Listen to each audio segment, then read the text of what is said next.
नमस्कार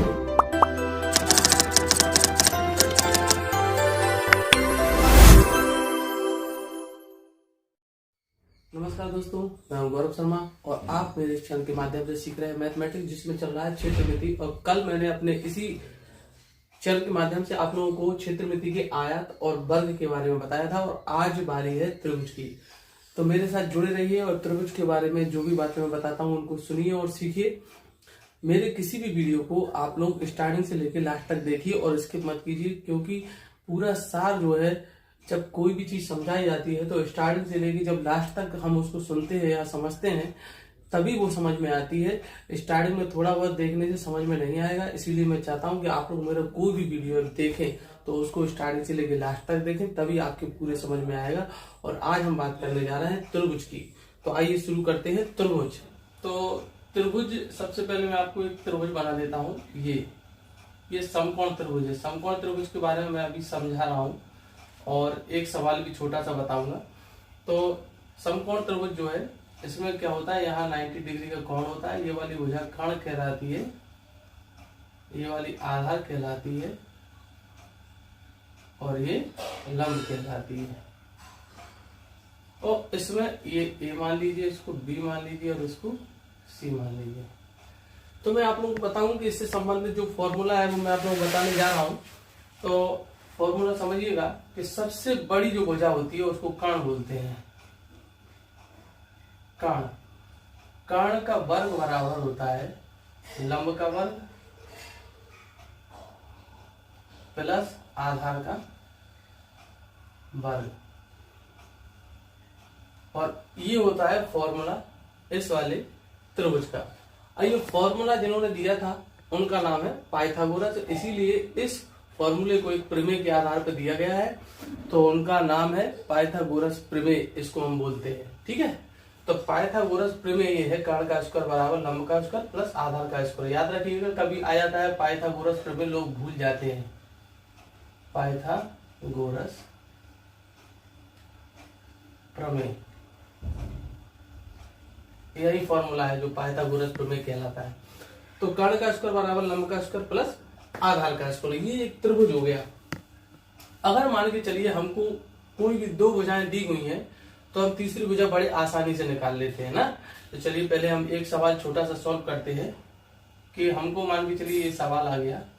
सवाल में हमको दिया है लंब, लंब हमको दिया है 12, आधार हमको दिया है 5 और कर्ण हमको निकालना है, फाइंड करना है। चलिए इस वाले फॉर्मूले में इसको सेट कर दीजिए। चलिए हम रखते हैं कर्ण का वर्ग बराबर में लंब का वर्ग, लंब मतलब कितना है 12 का वर्ग प्लस आधार कितना है 5 का वर्ग। सॉल्व करिए, 12 का स्क्वायर करेंगे कितना आएगा 144 प्लस 5 का 25, ऐड कर दीजिए 25, ऐड कर दीजिए 169। तो कर्ण का वर्ग बराबर कितना आ गया 169। अब एक चीज और याद रखिए, कर्ण अकेला हमको निकालना है, कर्ण का वर्ग नहीं निकालना है। तो जब कर्ण निकालना है तो ये वर्ग जो है जैसे हम हटाते हैं तो सामने वाली जो संख्या होती है उस पर यही जो 2 चढ़ा हुआ है ना यहाँ कर्ण के ऊपर, इसीलिए ना इसको वर्ग बोल रहे। इसको जैसे स्क्वायर को हटाते हैं तो सामने वाली संख्या पर उसका भाग हो जाता है, उसकी घात में। इस 2 का इसकी घात में भाग हो जाएगा। ये घात इसकी कितनी है 1। जैसे यहां से हटाएंगे तो उसकी घात में इसका भाग हो जाएगा, तो ये हो जाएगी 1/2। और जब किसी भी संख्या पर घात 1/2 होती है तो उसको हम अंडर रूट लिख सकते हैं, इसको बोलते हैं अंडर रूट। अंडर रूट का मतलब होता है कि वर्गमूल। अंडर रूट को हम हिंदी में बोलते हैं वर्गमूल।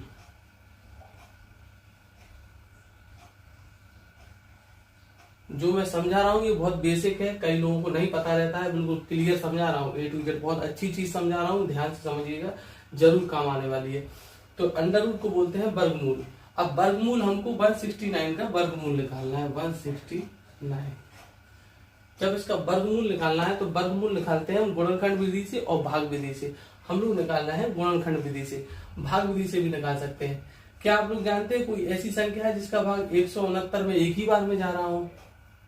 वैसे तो नॉर्मली सभी लोगों को पता होगा 13 का ये वर्गमूल है, 13 एकम 13 और 13 तिया 39, तो 13 से दिया 1,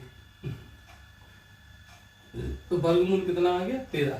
अब वर्गमूल भी कैसे माना जाएगा, इसको क्या करेंगे कि ये अंडर रूट में 13 गुणा 13 इसको लिख लेंगे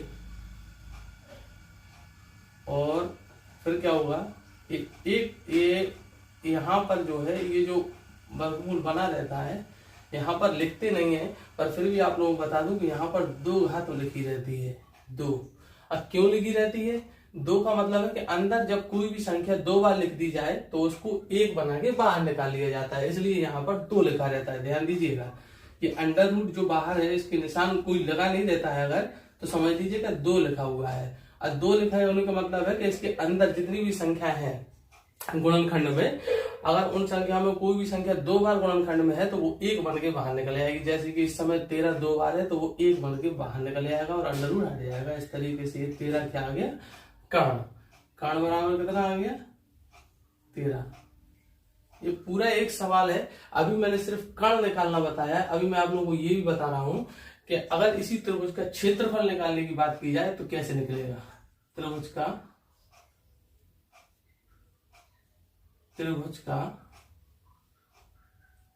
क्षेत्रफल, इसी त्रिभुज का क्षेत्रफल निकालने की बात की जाए तो वो कैसे निकलेगा। क्षेत्रफल निकालने के 2 तरीके होते हैं। मैं आपको शॉर्ट वाला बता रहा हूं जो बहुत छोटा होता है। वो त्रिभुज का क्षेत्रफल होता है 1/2 इंटू आधार और इंटू लंब। ये होता है त्रिभुज का जो है फॉर्मूला क्षेत्रफल निकालने का। 1/2 आधार कितना है, आधार लिखा है ना 5, लंब कितना है, लंब भी लिखा है 12, और ये 1/2 भाई 2 का भाग दे दिया 12 में 6 बार और 6 का गुणा कर दिया 6 पंजे 30, आंसर कितना है 30। ये तो हो गया बहुत छोटा सा फॉर्मूला। अब एक त्रिभुज का फॉर्मूला वो होता है कि सबसे पहले तो त्रिभुज का जो परिमाप है,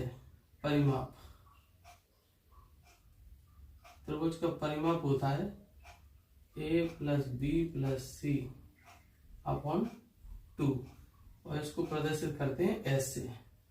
s मीन्स सरफेस, s बराबर a + b + c अपॉन 2। ये हो गया परिमाप। सबसे पहले परिमाप निकाला जाता है, फिर s अगर आपको पता है तो फिर त्रिभुज का क्षेत्रफल क्या होता है, त्रिभुज का क्षेत्रफल अंडर रूट में। ये फॉर्मूला भी अगर आप लोगों को याद रहेगा तो किसी सवाल में लगता है तो बताया जाएगा, इसलिए मैं लिख रहा हूं, भले बहुत ज्यादा आवश्यकता नहीं है। फिर भी क्या होता है क्षेत्रफल बराबर s यानी कि परिमाप, s ब्रैकेट में s माइनस a, दूसरे ब्रैकेट में s माइनस b और तीसरे ब्रैकेट में s minus c, s minus c, ये तीसरे ब्रैकेट में। तो एक फॉर्मूला ये भी होता है त्रिभुज का क्षेत्रफल का। जब आप सॉल्व करेंगे, जैसे ये जिस तरीके से मैं बता रहा हूं कि परिमाप में a का मान रखो, b का मान, c का मान 2 से डिवाइड कर दो तो s निकल आएगा, और s का मान जैसे हम इसमें सभी जगह रखेंगे और a का मान, b का मान, c का मान सॉल्व करेंगे तो यही आंसर आएगा 30। तो ये हो गया एक वो पैटर्न जो थोड़ा सा बड़ा होता है, लेकिन ये छोटा वाला पैटर्न है तो इसको मैंने आप लोगों को बता दिया। ये आप लोग स्वयं से करके देखिए, नहीं आएगा तो मैं बता दूंगा। तो मुझे लग रहा है कि ये सवाल आप लोगों की समझ में आ गया होगा, और कोई भी प्रॉब्लम अगर आप लोगों को आती है, ये सवाल नहीं समझ आता है तो एक बार आप लोगों से डिस्कस कर सकते हैं, कमेंट कर सकते हैं कि ये सब थोड़ा सा मेरे समझ में नहीं आया है। जहां भी समझ नहीं आया मैं आप लोगों को बिल्कुल बहुत अच्छे तरीके से समझाऊंगा, ये मेरा वादा है। और मेरे साथ आप लोग इसी प्रकार जुड़े रहिए, बने रहिए, मेरे चैनल को सब्सक्राइब कीजिए, लाइक कीजिए, शेयर कीजिए। मैं जरूर आप लोगों को बहुत हेल्पफुल मैथ सिखाऊंगा और मेरा वादा है आप लोग बहुत आगे बढ़ने वाले हैं मेरे साथ जुड़कर। और मेरे चैनल को शेयर करिए, और वीडियो कोई भी मेरा जब देखिए स्टार्टिंग से तो लास्ट तक देखिए, उसको जो है स्किप मत कीजिए, ना ही बिल्कुल भी छोड़िए, तभी आप लोगों को पूरी बात समझ में आएगी और तभी आप लोगों को लगेगा कि हाँ मैं आप लोगों के लिए मेहनत कर रहा हूँ। और आप लोग भी मेरे साथ जुड़िए और मेहनत कीजिए, क्योंकि इसके अलावा और जीवन में कुछ है नहीं। फालतू यहाँ घूमने से अच्छा है 2 मिनट अगर आप अब मेरा वीडियो देख लें और उसको समझ लें, थोड़ा पढ़ लें, तो हो सकता है कि वो आपके जीवन के भविष्य में बहुत काम आ जाए। क्योंकि मैं जानता हूँ, मैंने देखा है, मैंने खुद भी समझा है कि रियल में फालतू टाइम इधर उधर वेस्ट करने से कोई फायदा नहीं होता है। और अगर आप कोई भी काम करते हैं तहे दिल से, अपने मन से, पूर्ण लगन से करते हैं, जरूर सफलता प्राप्त होती है। तो मेरे साथ जुड़े रहिए और सफल होइए। मैं गारंटी दे रहा हूँ आप लोग सफल जरूर होंगे। बहुत बहुत धन्यवाद, थैंक यू। आज के लिए इतना ही काफी है।